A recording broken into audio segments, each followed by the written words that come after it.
So my name is Leo. I've been with YoGov for a little over a year now. I believe I started sometime last year in 2017. I think it was in August or in September. So YoGov is perfect for someone who's new to a city, or even if you just don't really quite have access to a car for your driver's test. Because I'll be honest, not a lot of friends, I mean, they would have to be a really good friend to want to spend half the day with you to go to the DMV, right? Because the thing with the DMV is this: you'll know what time to show up, but you don't really know what time you're leaving, right? So it's perfect for somebody who's new to a city and don't really quite have access to a car, because a lot of the times what people don't know is you're not quite allowed to use a rental car to bring to the DMV. Because of course with liability of insurance and all that stuff, if you are taking a rental car, most people don't know that the DMV does ask that you provide a statement requiring that you have permission from the specific car rental agency that you're using this for a driver's test. And the thing with them is that if you're using it as a driver's test, usually they're more skeptical about that. So a lot of car rental agencies will just say no.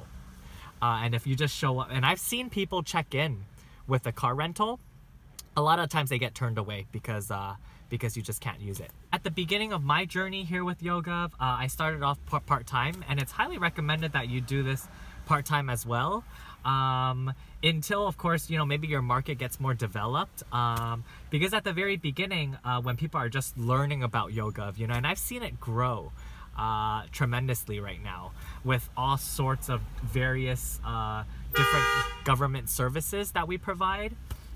So it's great, but then do keep in mind that depending on markets, some may be busier than others, so it's always good to just have, like, you know, other gigs as well.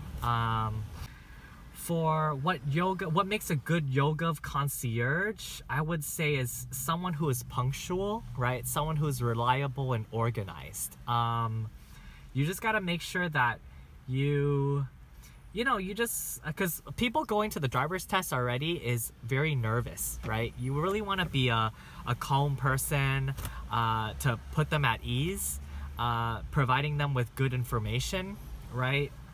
And then just making sure you do all your part right.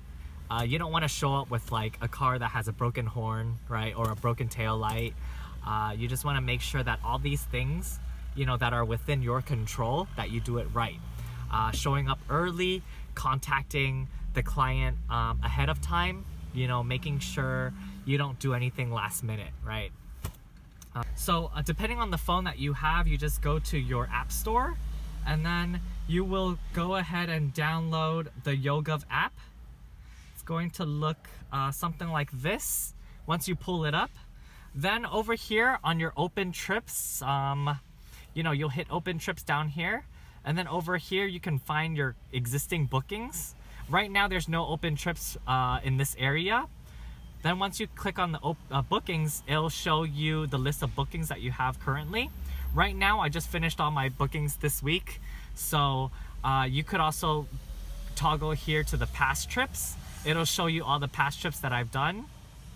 And then basically here, you know, it'll just give you some information about the client name, the address that you'll be picking them up from, what time, the date, and of course the specific DMV that they're taking their test at, right? So usually after I book a specific trip, I text them on the same day that I book the trip. Okay, I just text them to just confirm all the information is accurate, because sometimes what happens is the client themselves may have booked another separate trip on a separate date, right? And then the YoGov system might not have up-to-date information regarding that. So it's always just good to keep in contact with the client before the test date, just to confirm all the details. Then that way you could inform YoGov if their systems need to update to reflect the updated trip information. And then I usually text them, of course, the day before as well, just to confirm and reconfirm all the details. And because sometimes, you know, they might change the pickup location, and it's just always good to know all the details beforehand.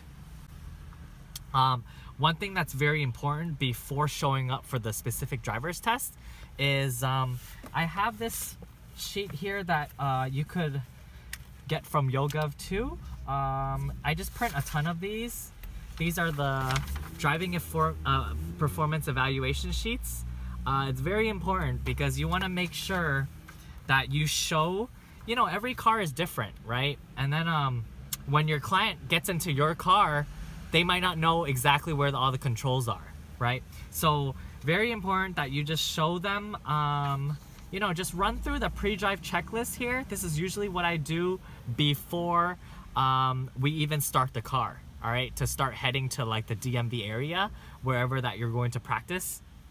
I just run through all these controls here, and then before picking up the client, I myself, you know, I probably get help from like one of my family members to just check all the vehicle's headlights, brake lights, signal lights, and then I of course make sure my horn is working. You guys just gotta make sure your car is in operating order, right? Make sure there's no flat tire or anything like that.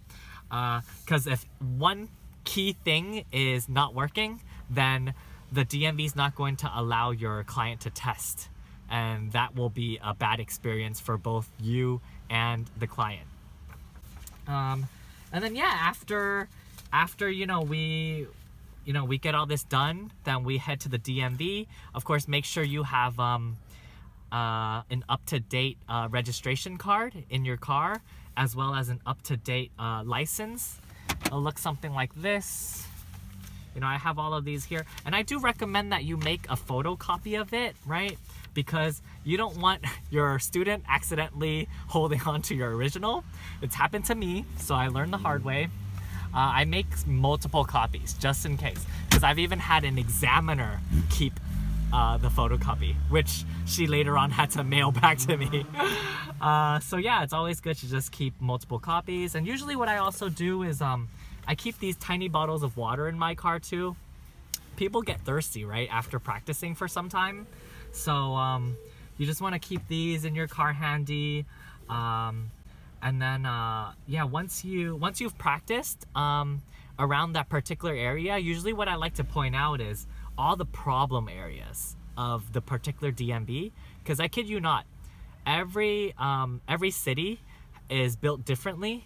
And then near the specific DMVs, each city, usually it's a little bit more complicated in that area, right? I don't know if the city planners do that on purpose, but just making sure they know the area quite well before their test, so that there's no like surprises. And then just going in to check in like around 10 minutes early or so, asking them to silent their phones, making sure they use the restroom. And one thing that's very important is I always ask them to verify all the information on their permit is accurate. Sometimes they might have like an address change, and if they need to do an address change, make sure they provide like a proof of like a lease agreement or something like that.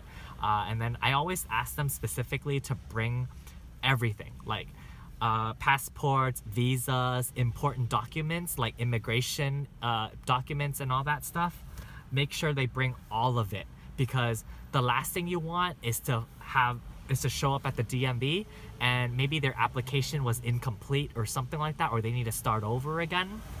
I've had that happen where I show up to the DMV and the client needs to start over their application.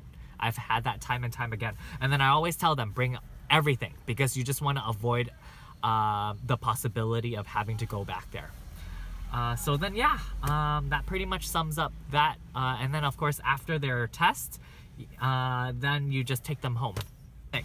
So regarding customer experience, you know, that's really essential too, right? Because understand that you know, YoGov is a fairly new company, so what we want to do is we want to boost up our Yelp ratings as well, and also social media. So what we want is we always want to, you know, customer first, right?